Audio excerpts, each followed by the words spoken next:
Good evening, everyone. This is Nicole Ali. I hope everyone is doing well.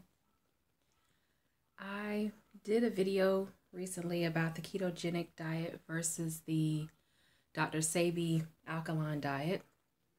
And I have been considering changing up my consumption, what I'm consuming. And so I'm just considering the ketogenic versus alkaline. Now, when it comes to water consumption, I make sure that the water is alkaline between 8 and 9.5 pH, which we know is alkaline, 7 being neutral, anything below 7 being acidic, anything above 7 is closer to alkalinity. And most diseases, communicable diseases, or infectious diseases, and metabolic disorders have been linked to alkalinity, meaning that these conditions cannot flourish in an alkaline environment. So I have just been considering doing this diet, also due to the fact that I know people who are on the ketogenic diet right now, and they've had great success. There is such a thing as the ketogenic diet flu. Excuse the background noise. There's a little dog barking. Anyway, there is such a thing as the ketogenic diet flu that you get within the first week or so of the switch from the SAD or standard American diet to the ketogenic non-American diet or non-Western diet, as it is called. This documentary I just saw a few minutes ago, it's on Netflix. It's called The Magic Pill, as you can see on the screen. And it was pretty interesting. I will only have a couple of criticisms, which I'll give after I play the trailer. I'm using the trailer for educational purposes only, and I will put a link to the trailer in the description box as well. So we'll just watch this real quick, and I'll come back with my commentary.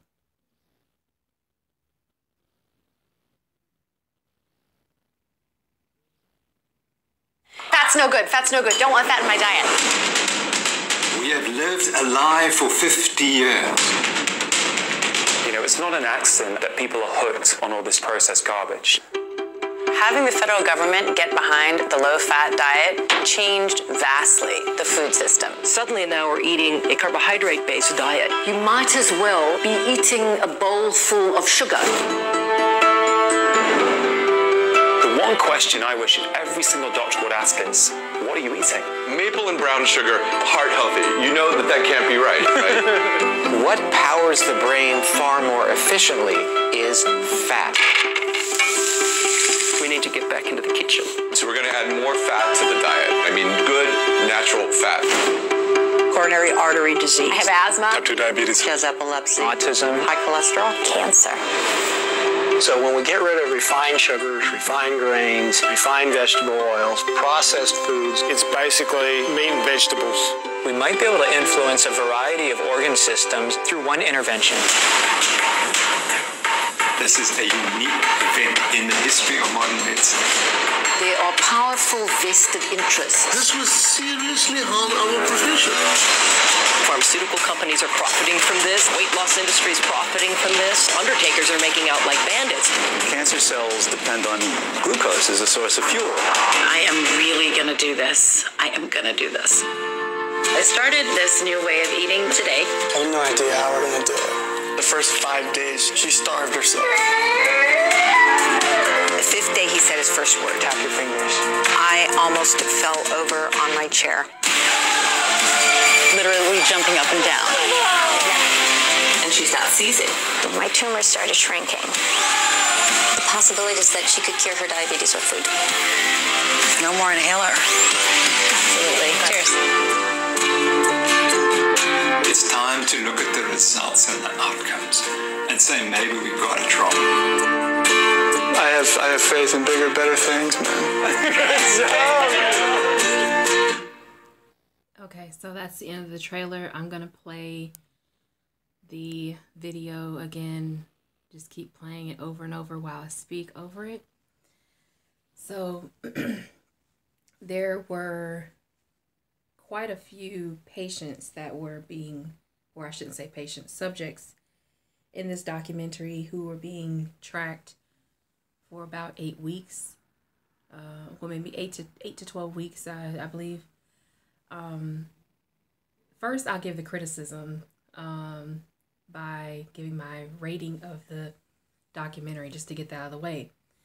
From a scale of 1 to 10, 1 being the worst, 10 being the best, I would give this documentary a 9. Because I would have given it a 10, but I didn't give it a 10 because of the portrayal of non-white participants in the documentary. There is a young lady who they just showed quickly, a young man, and a village of indigenous people in Australia who are all clearly melanated. And there was a difference in how they live their lives. For instance, the young lady who is African American, as you saw, the natural hair, she does not have a family. When she's eating, she's alone for the most part. I'm not sure why they chose some of these participants, but with the white family, you know, there were 2 families that were shown there the entire time, and they were shown communicating with one another, laughing. All she had was her friends, her 2 white female friends who were there, Caucasoid female friends who were there with her on the journey. The young boy there is in Hawaii with his white mother. You don't know who his father is. They have a broken family. He is autistic, perhaps due to vaccinations or immunizations. That is not clear. Then you have the first group of people. The first group of people that they have there are the Aboriginal village of mostly women. And they are obviously melanated as well, but there are not many men in that village. They are being assisted by Caucasoid scientists and medical professionals who are there to help them get better from the diets that Europeans brought to them years ago, of course. And they do mention that. The colonizers that went around the planet, one lady in particular mentioned that it wasn't war that really destroyed indigenous populations around the world by Europeans. It was changing their diets to a grain-based diet.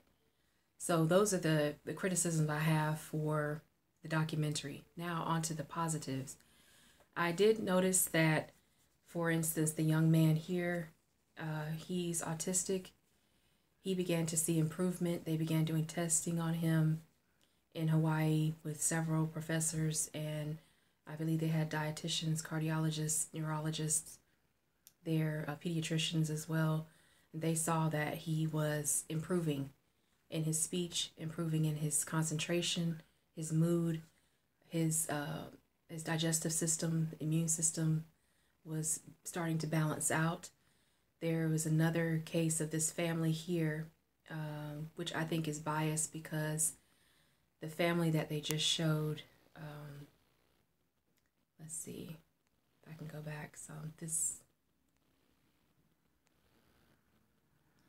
family here, the older woman to the right with the tie-dye shirt on, she is the mother of the man sitting to the left with the hat on and the green shirt.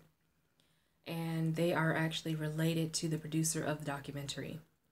I can't remember exactly how it goes, but the producer of the documentary is basically a distant cousin of this man, this gentleman to the right, or to the left, excuse me. He has a daughter. He has 2 daughters. He's a wife, 2 daughters. One named Emma, who is non-autistic, and the other, Abigail, who is severely autistic at the beginning. They're eating nothing but sugar and chicken nuggets, goldfish, apple juice. Apple juice has more sugar than Coca-Cola. You know, one serving has more sugar than Coca-Cola. High fructose corn syrup is the form of sugar in there. So they were already eating unhealthily. Another thing to note with that family is that the father, this man sitting to the left, he previously was a drug addict. I don't know if that contributes to autism or any type of medical condition that his daughter has, but that is not a positive either. And that was something they kind of glossed over. He mentioned it in the documentary, but they kind of just never mentioned it again. I noticed that. But at any rate, they showed the white families very happy, improving, losing weight. There was another participant who is a nurse. I believe her name is Debbie. And she had lost like 40 pounds or 45 pounds by the end of this this trial that they did with her. She was on all types of medication, and she was, I think her carotid artery, her left carotid artery was about 90% colluded, meaning that it was closed, indicating that she could have a stroke at any moment. After being on a ketogenic diet, she showed improvement in a very short period of time. And the thing about the ketogenic diet that they're not showing here, that they didn't show through any part of this documentary, which is quite misleading, maybe this is another criticism, is the ketogenic flu that I talked about earlier. They didn't show those responses to the switch, because there is a switch from a standard American diet, which is highly carbohydrate based, to a ketogenic diet, which is more fat based and lean protein based. They did not show that with the children or the adults, so that's something to note. Positively, I noticed that there was a case in South Africa which was concluded with this doctor here. It was concluded last year. This man, Dr. Noakes, I believe his name is, he was being sued by a health council in South Africa. He's already a colonizer, and he's being scrutinized by other colonizers in South Africa. But at least he is a colonizer who would prefer to speak truth to power as much as possible. He was on trial. They showed parts of the trial during the documentary. He was at risk of losing his license, his medical license, where he would not be able to practice in the country of South Africa. He was showing studies where people comparing patients on a ketogenic diet versus patients on a standard American diet or high carbohydrate diet. He showed studies with women who were diabetic, how the ketogenic diet reduced their diabetes, and the standard American diet increased their glycemic index or increased their insulin resistance. He showed studies where they have tried to be deceptive in their reporting of the ketogenic diet.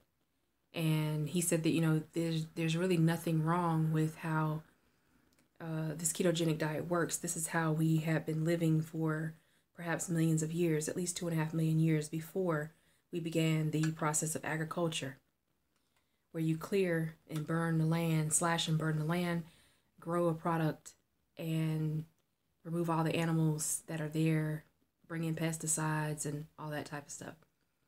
There was another participant who is I believe, an animal rights activist. She even is a proponent of the ketogenic diet. So I found that interesting because the ketogenic diet is mostly animal based. 80 to 85%, even 90% at some point. 80 to 90%, I should say, of fats and proteins, 10% of your 80% fat, maybe 10% protein, 10% carbohydrates. So even she was a proponent of it. I found that very surprising because she's a vegan. She had been on a SAD diet, standard American. She switched to vegan quickly, and then she was like, wow, you know, even now, even though she's not on the ketogenic diet, she is a proponent of it. So I noticed that she's not on the ketogenic diet herself, but she understands, you know, why that would be beneficial to nature in general. The other, what was it? The other person said, what was her name? I forget her name. But there is another participant who was there, and I'm going to wait until it goes through. Oh, yes, there was another participant who talked about the lie of the food pyramid that we're all familiar with. And she said basically to have a healthy relationship with nature and to have a healthy relationship with your food and to prevent or reduce these metabolic disorders, you need to flip the food pyramid over. You need to have small amounts of grain, fruits and vegetables in the middle, and large amounts of fat and protein at the bottom. And so they used animal fats. They said to try to stay away from vegetable oils, stick to more natural oils because it takes less energy to get the oil out of the plant itself. Anything that is a corn oil or canola oil, safflower oil, rapeseed oil, these are processed. They are heated up to very high temperatures, sometimes irradiated. And what comes out of that is a product that is basically plastic. Now, Dr. Lila Africa has talked about that as well. You can check out some of his videos on that. I'll try to remember to leave a link in the description box for him. Lastly, there was a patient who was a cancer, or still is a cancer patient. She doesn't show signs of her cancer at this point. I'm trying to go to where it is.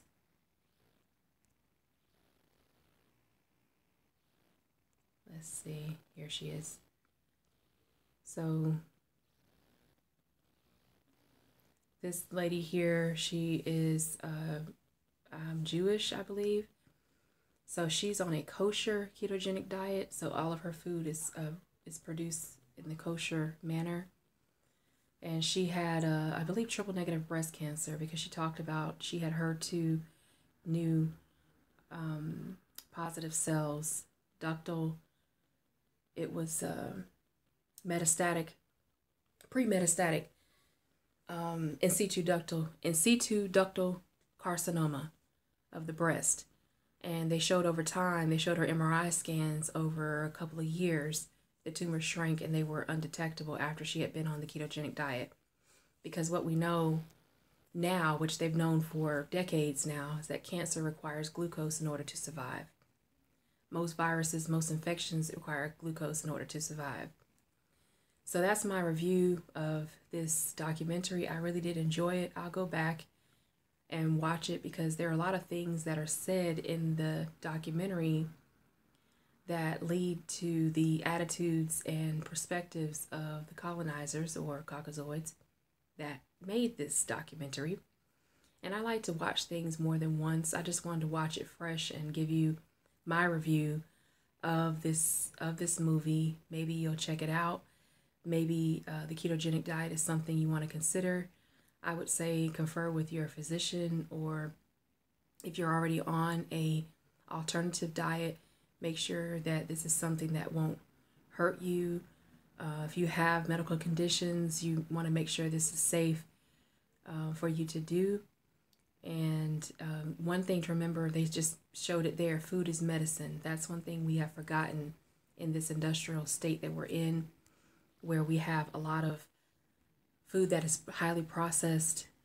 If it doesn't come out the ground, or if it doesn't walk on the ground, it's probably processed to a point where it's not even food anymore. It's a chemical. They don't even call it food anymore at these industrial companies. They call it food product, food-like substance.